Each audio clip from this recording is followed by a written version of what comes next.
Yo soy la doctora Mercedes Cruz Sandoval, que estoy aquí para ofrecerles un programa más sobre historia cultural de Cuba. El objetivo de estos programas es un poco didáctico, ¿no? Sobre todo enseñarle a los cubanos, aquellos que no lo sepan, los jóvenes que no lo saben, los grandes logros culturales de nuestro pueblo, que aunque es muy pequeño y no estaba tan poblado, ha contribuido enormemente a la cultura. También levantar la autoestima de nosotros los cubanos, sintiéndonos que somos parte de un pueblo muy creativo. Hoy les voy a hablar específicamente de la esclavitud y de los negros cubanos. A Cuba se trajeron negros africanos del sur del Sahara, ¿verdad?, como esclavos, prácticamente de todas partes. Fuera del norte del África, que da el Mediterráneo, casi de toda la parte del litoral, ¿verdad?, se trajeron negros. Ahí en el mapa podrán ver el área, ¿verdad?, que fue más explotada, que es el área que se llama el Golfo de Guinea, ¿verdad?, o también la costa de Esclavos. Fíjense que en el mapa se ha incluido también una parte del Brasil, porque es muy interesante, gran número de los esclavos de esta área fueron llevados al Brasil. En Cuba se le conocía por lucumíes, o le conocen por lucumíes, y en Brasil como nagos. Y es interesante porque en Cuba y en Brasil ocurrió un proceso sincrético, donde las culturas se emergieron, dando un resultado bastante parecido. El carácter del brasileño es muy parecido al cubano, su música también lo es, y es que los ingredientes genéticos, ¿verdad?, de los mediterráneos, los caucasoides mediterráneos portugueses, los caucasoides mediterráneos de España y muchos nagos. Pero bueno, en Cuba no vinieron nada más que nagos. La mayor parte de los esclavos que trajeron a Cuba fueron del área del Congo, un poco más al sur, donde hay un gran valle, ¿no?, donde una jungla muy tupida, y llegaron los Congos. Llegaron negros de donde quiera, pero los que más impacto tuvieron fueron aquellos que lograron conservar su religión. La religión fue una especie de vehículo de conservar su lenguaje, conservar su mitología, la música, las danzas, la poesía, todo se conserva a través de la religión. Y estos fueron los siguientes, los pueblos que conservaron su religión. Los del Congo se crearon una religión de origen congoleña, ¿verdad?, que se llama Quimbisa, ¿verdad?, o religión del palo. Los del área de Nigeria, los que se le llama Yoruba, crearon la religión Lukumi, o la regla de Ocha, o santería. También vinieron muchos de Dahomey, que está bastante cercano a los Yoruba, y esa gente crearon una cultura o una religión que se llama Arará, muy parecida a la Yoruba y que casi ha desaparecido, ¿verdad? Y los negros de la península del Calabar, también ahí en el área de Nigeria, de la costa de Esclavos, crearon una asociación masculina que se llama la Sociedad Secreta Bacuá, normalmente conocida con el nombre de Ñáñigo. Esos fueron los grupos humanos que más impactaron a la sociedad cubana. Afortunadamente, los negros que venían, sobre todo de Nigeria, tenían una cultura bastante desarrollada.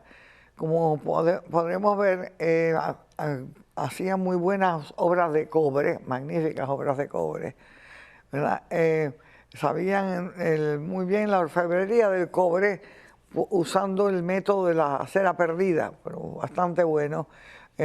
Placas de cobre, estatuas de cobre, todo tipo de trabajo de cobre. También trabajaban muy bien la madera, ¿verdad? Máscaras hechas de madera, muchas veces policromas de muchos colores. También hacían muy buenos textiles. Hacían, y ahora se hacen en Miami, ¿verdad?, coronas de conchas de cauri, que se las ponían más que nada a los reyes. De manera que había una división del trabajo a ese nivel, de especialistas en trabajar el cobre, los cauris, la madera, etc. Además, los Yoruba específicamente, ¿verdad? Son importantes porque habían desarrollado una vida urbana bastante compleja. En algunas de las ciudades Yoruba, por ejemplo, como Ile-Ife, la capital de los Yoruba, vivían más de 50.000 personas cuando llegaron los europeos. Es interesante porque en ese siglo XV no solamente España reconquista a la península, reconquistando a Granada, descubre la América, pero ya los portugueses se habían adentrado en Nigeria, habían conocido a algunos de los reyes locales y se habían puesto en contacto con la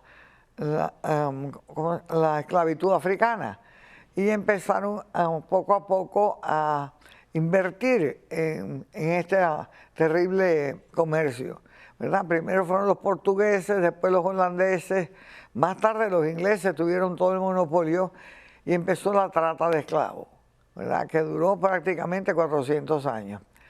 Durante ese periodo de tiempo se trajeron esclavos, como yo dije, de casi todo el litoral africano, ¿verdad? Los yorubas son los que van a ser más importantes para los cubanos, no por el número, porque vinieron mucho más congoleños, pero por el impacto que tuvieron en nuestra música y sobre todo en la religión, a través de esta religión afrocubana que se le conoce normalmente por santería o la regla de Ocha o la regla de Lucumí. En Brasil, ya yo les he dicho, surgió una religión muy parecida, con la mezcla de la religión de los Yoruba, allí llamado Nago, y la religión católica. Bueno, ¿cómo se puede describir la santería? Yo me he pasado 50 años de mi vida estudiando la santería desde los dos aspectos que se debe estudiar. Uno se llama el aspecto diacrónico, de dónde viene, cómo ha cambiado, cuántos espacios ha ocupado y cómo ha cambiado en esos espacios. Eso es interesantísimo.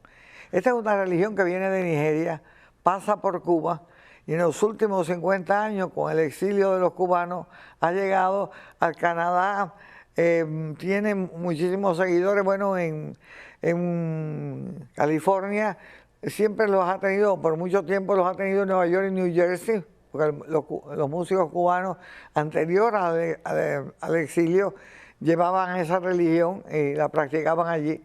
En Venezuela, en Nicaragua, prácticamente en todo el continente es conocida. Y en mi opinión se ha convertido en estos momentos, en los últimos 30 años, en algo más que una religión afrocubana. Y esto es una religión, pudiéramos decir, tercermundista, porque la practican gente que viene de muchísimas partes del mundo y que la practican porque en ella encuentran elementos mágicos como lidiar con los problemas del posmodernismo, de la sociedad moderna, que es una sociedad de mucho estrés. Y aparentemente esta religión les brinda todo tipo de apoyo, y eso lo vamos a ver ahora. Veamos cómo consiste el dogma yoruba. Para empezar, quiero decirles que la palabra yoruba no es la palabra adecuada. La palabra yoruba es una palabra que usaron los ingleses para referirse al idioma que hablaba la gente en esa parte de Nigeria. En Cuba desde el principio se le conoce como Lucumí y no se sabe el origen de esa palabra, pero aparentemente en el siglo XVII uno de los reinos de los yorubas, el reinado de Oyo, que está al norte, en la área de la sabana, ¿verdad? Le decían Ulcami, y de ahí viene que en Cuba a la gente que venía de ese territorio ocupado por la gente de Oyo le dijeran Lucumí. Es también interesante ver los distintos cambios históricos que han tenido lugar en esa área de Nigeria. Para empezar, como les dije, esta gente había desarrollado un sistema urbano. Tenían la suficiente organización en el gobierno como para manejar una ciudad con 50.000 habitantes, que es bastante numerosa. La primera gran ciudad yoruba es la ciudad que se llama Ile-Ife. Ile quiere decir la casa, ¿no? Ile-Ife es para los Yoruba, ¿verdad? O Nagos, como le queramos decir, una especie de la Roma Lucumí. Es el centro religioso. De ahí salen las deidades más importantes del sistema religioso Yoruba. Otras ciudades, como veremos más tarde, son Oyo o Shogbo, en verdad, pero expliquemos que el área esa de Nigeria tiene tres nichos ecológicos. Al norte está la sabana, donde pueden haber, hay caballos, por ejemplo, se crecen cereales. Después está, en el medio está el área tropical, por ejemplo, donde está el Ife, y ahí se da el plátano, se da el coco, se da los ñames, ¿verdad? La malanga, y más hacia la costa está un área pantanosa de lagunas, etcétera. En esa área, por ejemplo, de esa área viene, por ejemplo, la diosa Yemayá, que es el área de las lagunas, y es el área donde hay más pesca, ¿verdad? Más interés en la pesca, ¿verdad?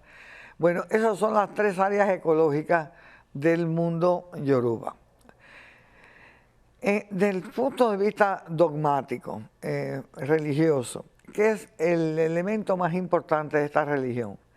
La religión Yoruba hay que verla como una religión donde lo más importante es el poder sobrenatural. Ellos le llaman Aché, ¿verdad? Por eso en Cuba se le dice a alguien simpático, tiene mucho Aché. El Aché es una palabra que se parece a la palabra hindú Brahma. El Aché está donde quiera, es poder.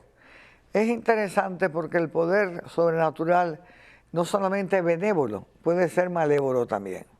Eso quiere decir que no es que sea amoral, simplemente no es inmoral, sino que es amoral. Se puede usar tanto como para bien como para mal. Dentro del sistema dogmático, el Dios supremo que existe entre los Yoruba, que es como el rey de todos los dioses, ¿verdad? Que se llama Olodumare, Olofin, Olorun, es el que más Aché tiene. Él es la fuente de todo el Aché, ¿verdad? Por debajo de él están los dioses menores, que ellos le llaman los orishas. De la palabra ori, cabeza, osha, los santos, los sagrados que está en la cabeza. Los orishas son fuerzas sobrenaturales que están personificadas. Quiero decir con esto que el trueno entre los yorubas, como lo era también entre los griegos y entre los romanos, tiene una personalidad humana, ¿verdad? Tiene algunas cosas que le gustan, otras le desagradan, es parcial, se incomoda y tiene una personalidad humana y una forma prácticamente humana. Los orishas entonces son la personificación de las fuerzas naturales. Además de eso son los patrones de las actividades humanas. También como en la cultura religiosa griega y en la romana. Hay el patrón, por ejemplo, de la guerra, Ogún, ¿verdad? Hay el dueño del trueno, Shangó. El dueño del mar, Olokun, que es el dueño del mar profundo. En Cuba, Yemayá, que era la dueña de las lagunas, ¿verdad?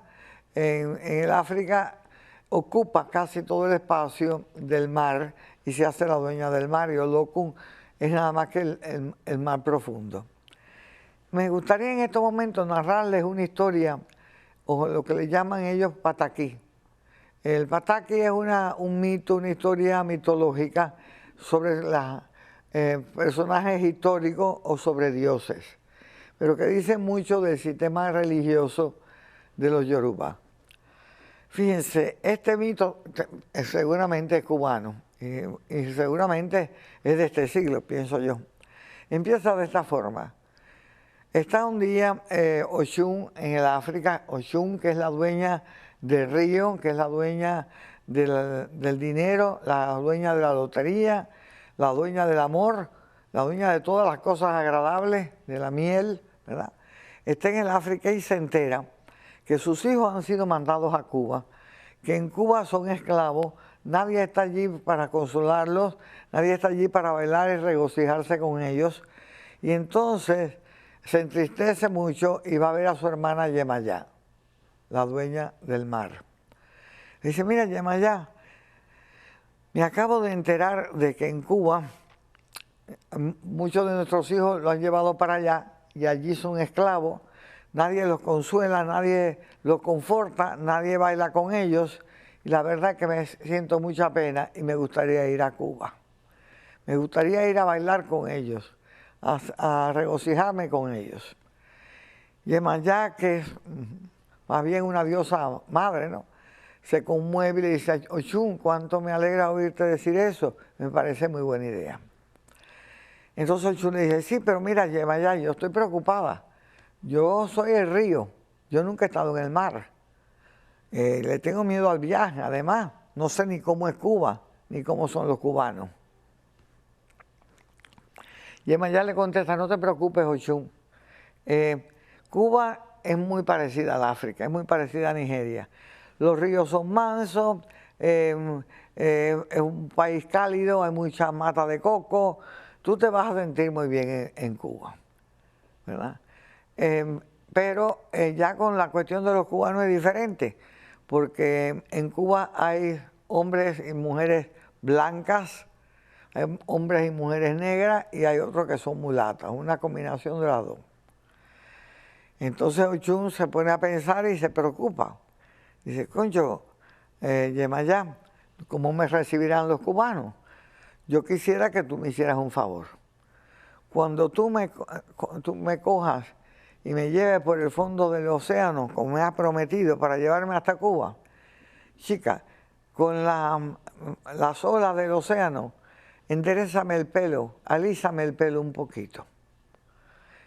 Y con la espuma de las olas del mar, aclárame la piel un poquito. Así cuando yo llegue a Cuba no voy a ser negra ni voy a ser blanca. Voy a hacer una combinación de negra y blanca. Yo quiero ser querida y quiero ser la madre de todos los cubanos. Y como Yemayá le pudo conceder los dos dones, nosotros los cubanos somos afortunados de que tenemos una madre que es la combinación física de todos nosotros. La madre nuestra, que es la Virgen de la Caridad, Ochun. En otras palabras, en Cuba, Ochun se convierte en una mulata y se identifica con la Virgen de la Caridad, que es la patrona de Cuba. Este mito expresa como ningún otro mito o ninguna otra historia el proceso de sincretismo, que en realidad es un proceso de acercamiento, es un proceso de encontrar las cuestiones comunes y crear, ¿verdad?, lo que es la esencia de la cubanidad, la mulatez, la criollez. Bueno, pues entonces, como les estaba diciendo, después de Olorum, que es el Dios supremo, están los orishas. Entre los orishas, lo más importante, pues está Orunla, que es el Dios dueño de la sabiduría, el dueño del oráculo. A él le sirven unos sacerdotes que son solamente para él, que son los avalados, ¿verdad? Él es experto en los oráculos, es experto en la sabiduría. Después está, por ejemplo, Obatalá, que es la dueña de la justicia, de la paz, del orden. Su color simbólico es el blanco. Supone que Obatalá es muy school, es fresca. Para los nigerianos hay orishas que son calientes, que tienen temperamento, ¿verdad? Y hay otros orishas que son más frescos, que tienen mayor paz, mucho mayor temperancia. Eso es Obatalá. Orunla, perdóneme, se identificó en Cuba con un santo católico, con San Francisco de Asís, porque los orishas se identificaron todos con un santo católico. Obatalá se identificó con la Virgen de las Mercedes. La pregunta que uno se hace, ¿por qué se identificaron? Muchos autores consideran que los negros identificaron a sus dioses con santos católicos para ponerle una máscara y para no ser perseguidos, poderlos usar las estatuas de los santos católicos y de esa manera no ser perseguidos. De esa manera engañaban a las autoridades españolas usando la figura o la litografía de un santo, ¿verdad? Pero en realidad rindiendo un rito africano. Yo creo que eso al principio debe haber sido así, pero que más tarde la identificación fue motivada o explicada o necesaria. Y me luce que eso es bajo el proceso que ocurre con personas o grupos humanos que están bajo un proceso de aculturación, que están en un proceso entre dos culturas. Es que cuando eso sucede, como nos ha sucedido a nosotros los cubanos, por ejemplo, en los Estados Unidos, siempre cuando uno va a aprender un segundo idioma, empieza el problema de buscar el equivalente. Óyeme, pero ven acá, ¿cómo se dice barco en inglés? Oye, ¿cómo se dice sillón en inglés? Buscar el equivalente de un concepto o de un objeto, el nombre en el otro idioma. Y yo creo que eso fue el proceso que ocurrió en Cuba por las muchas explicaciones que me han dado los santeros. Ellos buscaron entre los santos más populares en la iconografía católica española, que es bastante santera, había mucho culto a los santos, buscaron entre aquellos los que tenían características comunes, ¿no?, con los dioses africanos, por lo menos en su percepción. Y eran generalmente santos que eran populares en España. Bueno, fíjate, Santa Bárbara en España era muy, muy popular, porque era la patrona nada más y nada menos que de la artillería española. Así que en una sociedad de que es un imperio y donde la conquista es importante y la fuerza de las armas es importante, pues la patrona de la artillería es sumamente importante. Bueno, pues en muchas capillas españolas en Cuba estaba la estaba la Santa Bárbara. Santa Bárbara tiene ciertas características que le hicieron identificarse con Changó, el dios del trueno africano. Por ejemplo, Santa Bárbara le gusta tronar, ¿verdad? Es lo mismo que Changó. Changó es el trueno. Changó era, para empezar, existió. Fue un rey del imperio de Oyo del norte del África, del norte de Nigeria. Muy importante, le gustaba montar a caballo, porque en esa área de la sabana los nobles tenían caballos, y él tenía un caballo que él adoraba y él siempre se montaba a caballo para ir a las batallas. Le gustaba vociferar. Como rey de Oyo fue bastante arbitrario, tenía fama también de hacer brujerías. Y el color simbólico de él era el rojo. Pues Changó fue identificado con Santa Bárbara. ¿Hasta qué punto? Changó es además la personificación de la masculinidad. Tiene varias mujeres, por lo menos 3 oficiales, y según cuentan los rumberos y los santeros, Changó potencialmente enamora a cualquiera mujer. Él le gusta vivir en la Palma Real. Fíjate, no en balde tenemos tantas palmas reales nosotros en Miami y en Cuba. Y desde la Palma Real, él otea y mira para donde quiera. Cuando ve una mujer bonita, salta de la Palma Real en un brinco y se le acerca a ella de una manera voluptuosa, ¿no? Los bailes de Changó son sumamente sexuales, son sumamente voluptuosos. A pesar de que él se identifica con una santa católica que es virgen, eso nada más que lo entendemos nosotros. Pero bueno, ese es Changó. quiero decirles además que no solamente los orishas son fuerzas sobrenaturales y patrones de actividades humanas, sino que tienen otras cualidades que son importantes. Cada orisha protege a una persona en particular, y la persona protegida por el orisha normalmente tiene las cualidades psicológicas del carácter del orisha. En otras palabras, si tú dices que eres hijo de Changó, quiere decir que eres una persona que eres muy emotiva, que no te importa formar una fajazón en cualquier momento, que eres muy agresivo con las mujeres. Si tú eres hijo de Obatalá, eres muy trabajador, eres un individuo que te gusta la paz, la justicia. O sea que hay una identificación psicológica entre la persona protegida por un orisha y el orisha. Además, quiero decirle que cada orisha tiene sus comidas predilectas. Por ejemplo, y tiene su color predilecto. Por ejemplo, cuando estamos hablando de Obatalá, que es el dios de la paz y la justicia, ¿verdad? El color de él es el blanco, que es la paz, la calma.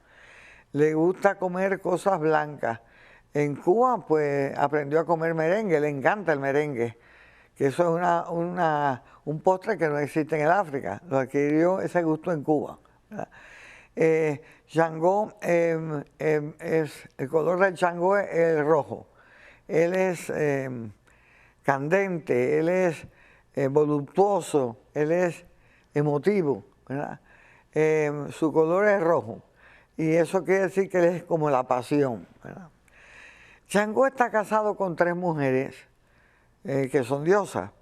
La primera es Oba, que es la diosa hogareña, muy buena persona. Ella lo calma y le canta canciones para que él se calme, que él siempre está en algún rebolico. La segunda es Oya, que es una mujer sumamente agresiva, ¿verdad? Que tiene una melena, le gusta pelear. Cuando él va a las guerras, que él es un dios guerrero. El Changó es el dios de la libertad, ¿verdad? Le gusta guerrear, le gusta la bronca. Ella lo acompaña y pelea junto con él. La última de las esposas oficiales de él es Oshun. Oshun es ¿cómo se llama? La Virgen de la Caridad, ¿verdad? Y Oya es la Candelaria.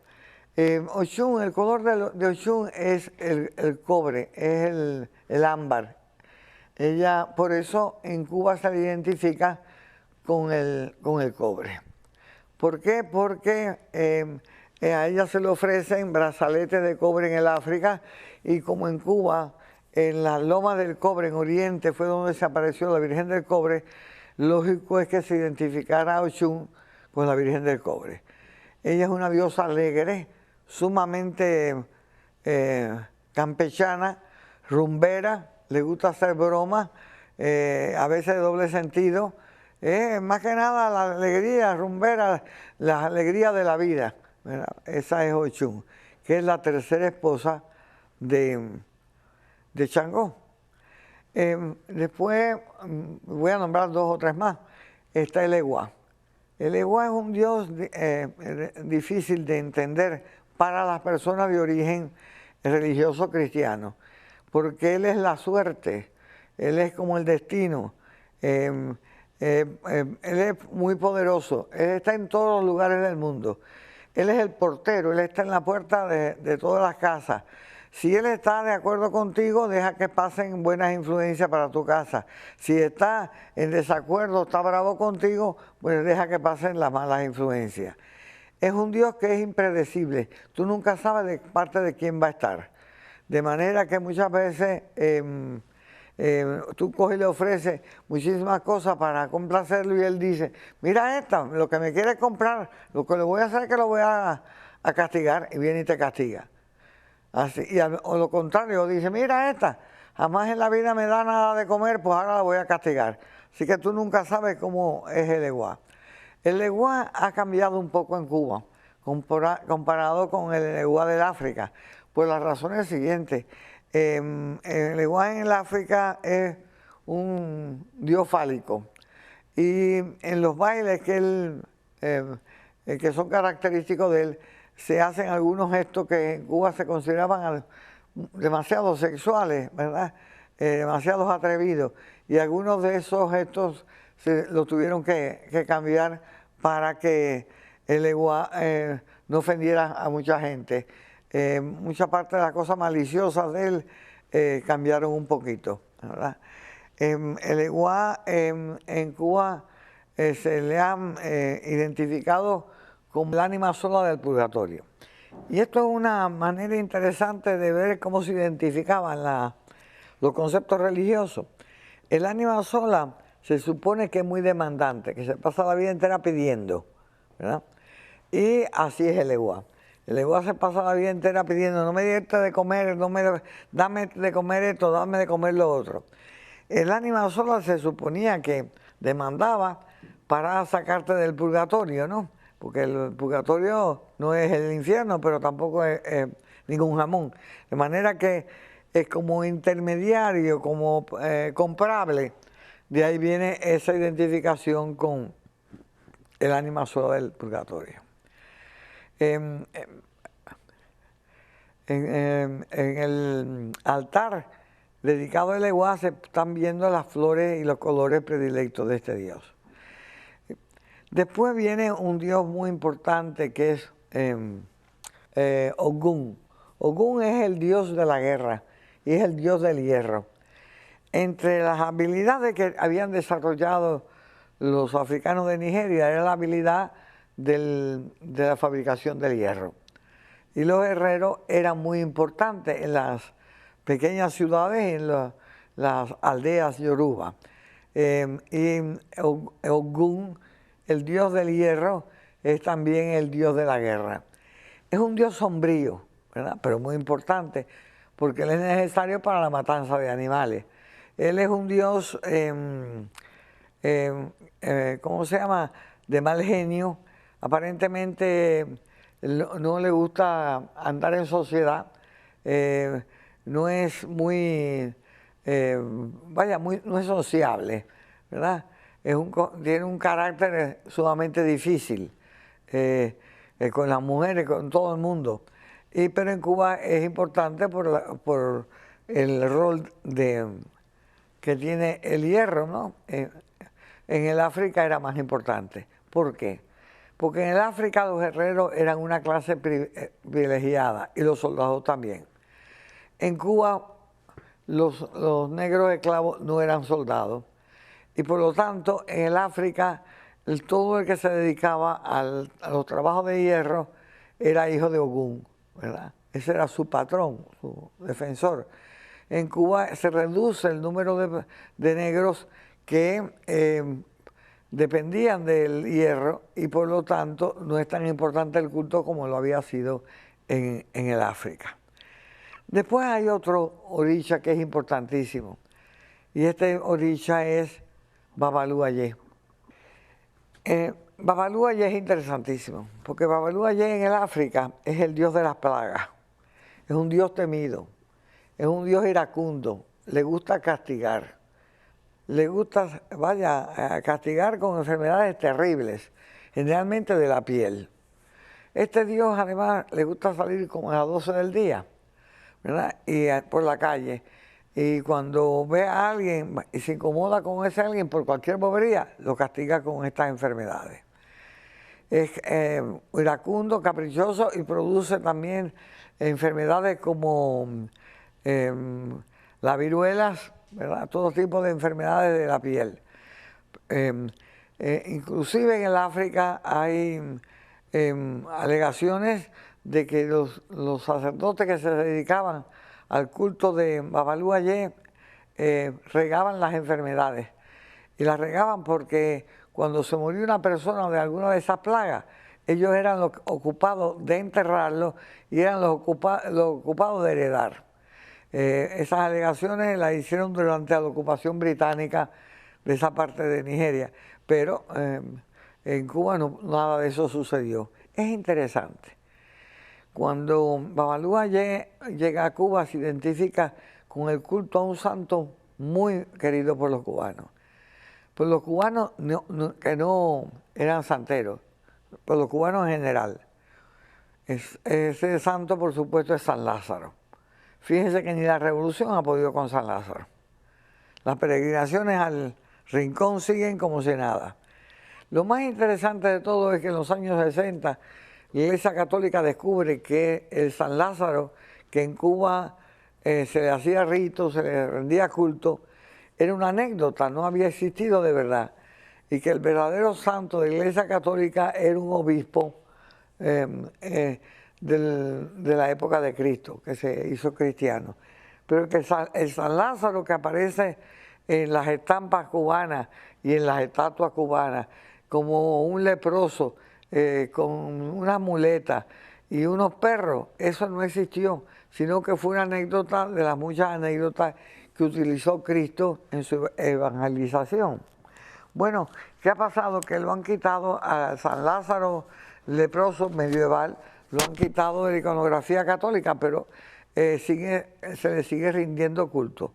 Y aparentemente la identificación de Babalú Ayer con San Lázaro viene por el hecho de que este San Lázaro anecdótico, ¿verdad?, parecía de lepra y que por lo tanto tenía una similitud con Babalú Ayer, que en África es el dueño de todas esas enfermedades, sobre todo de la piel, que dejan huellas, dejan todo tipo de llagas, etc. Bueno, la cuestión es que el San Lázaro, que el Babalú Ayer del África, que es el dueño de la tierra caliente, ¿verdad?, y el dueño de la tierra que está diseminando todos estos gérmenes, ¿verdad?, en Cuba, al identificarse con San Lázaro, que es un leproso medieval que sufre de unas enfermedades terribles, se convierte en misericordioso como es San Lázaro. Es una figura endeble, es una figura que llama a la conmiseración y por lo tanto cambia de carácter. Es uno de los orishas que más cambia de carácter al identificarse con una deidad o con una creencia o una anécdota católica. Entonces, al cambiar de carácter se convierte en un orisha que tiene penas por lo que sufre, que siente conmiseración por las personas que sufren de enfermedades tan terribles. Quiero explicarle en estos momentos que las personas que en Cuba en los años 50 creían en San Lázaro no necesariamente creían en la santería. O sea, en vez de seguir prosiguiendo hablando de los distintos orishas, no voy a acabar nunca, voy a hablarles cómo era la situación religiosa en Cuba en los años 50 y por qué esta religión ha cambiado y por qué se ha adaptado en los Estados Unidos y cómo se ha adaptado prácticamente a casi todo el mundo y qué funciones está sirviendo ahora. Bueno, los cubanos, como la presencia de España, 400 años en Cuba, dejó tremenda marca en materia religiosa, porque oficialmente durante la colonia la religión oficial era la católica. Cuando viene la República en 1902, ya no hay la unidad que había entre la religión y el Estado, pero la religión católica seguía siendo una religión semioficial que contaba que cada vez que se abría un camino, se abría un puente, se hacía algún edificio, cualquier evento importante lo presidía la Iglesia Católica. Pero el cubano, por esa ambigüedad que ya hemos discutido antes en el primer programa, siempre ha tenido en materia de religión una posición bastante ambigua. Nosotros los cubanos nos gusta decir, yo soy católico a mi manera.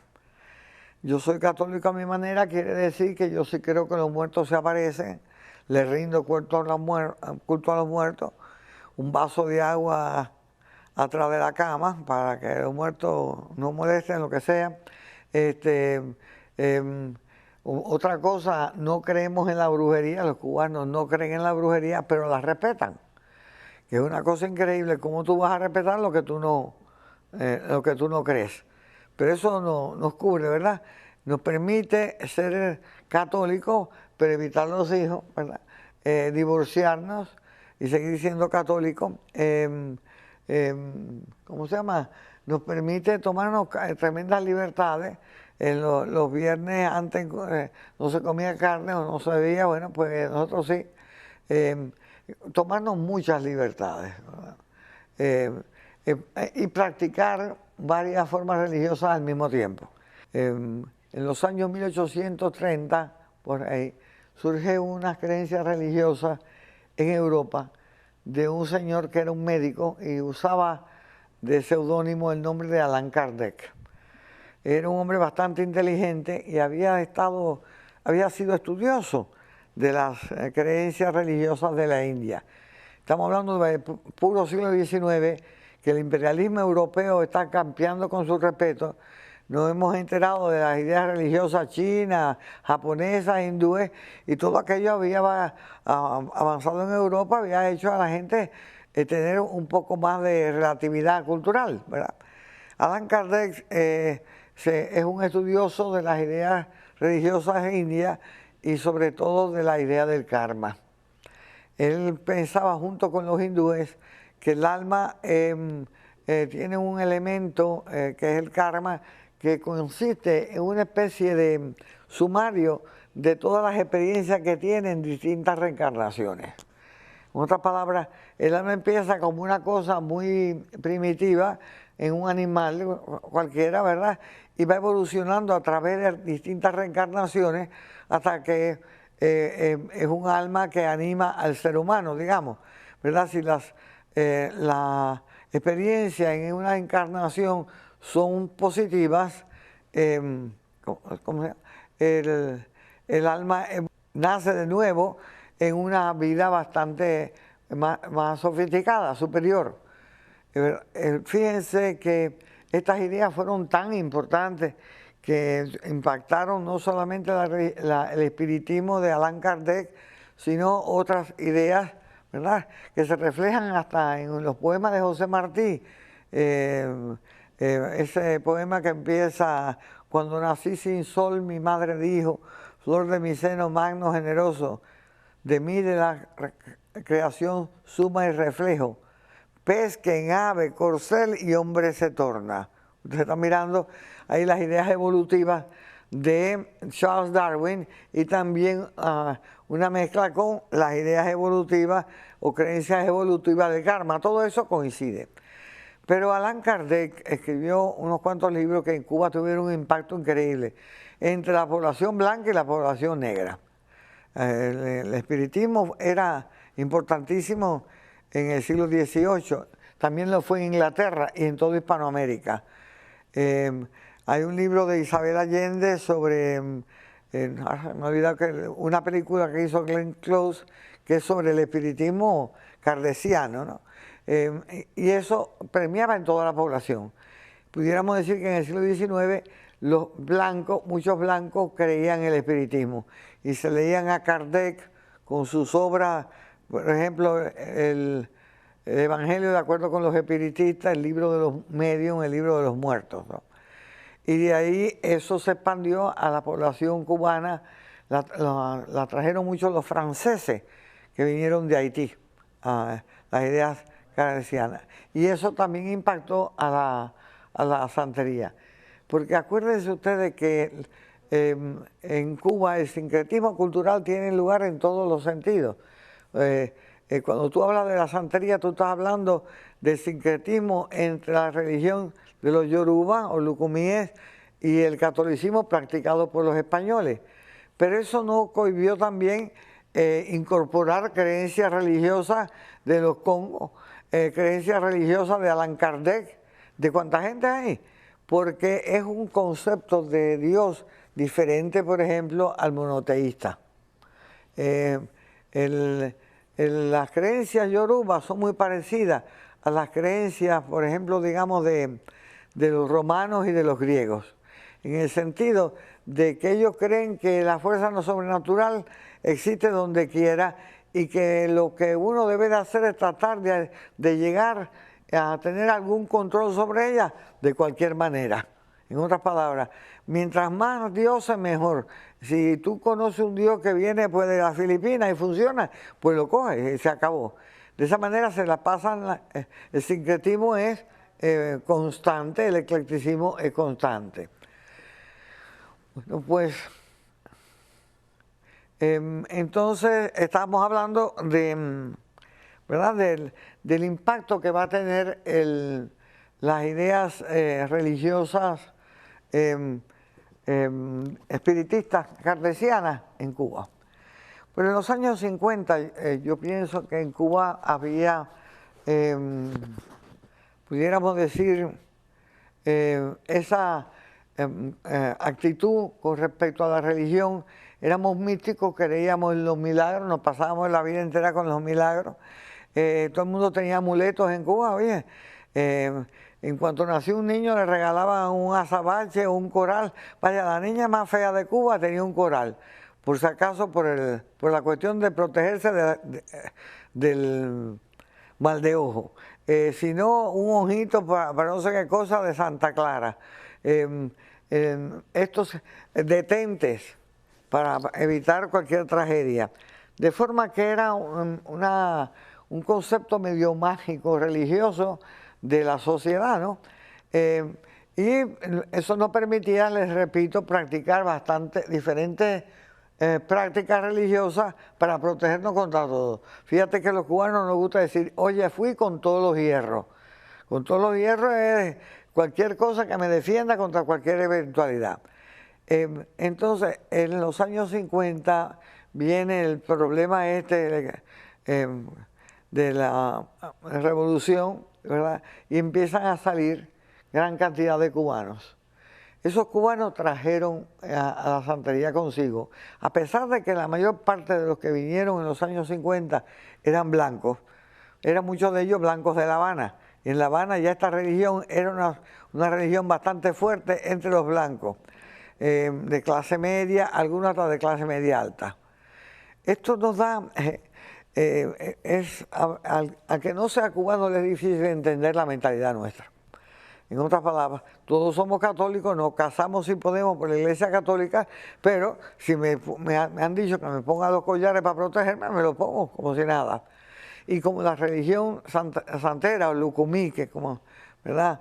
Es una religión tan abierta, pues les permite a los creyentes a participar tanto de los ritos y beneficios de la Iglesia Católica como lo de la Iglesia lucumí.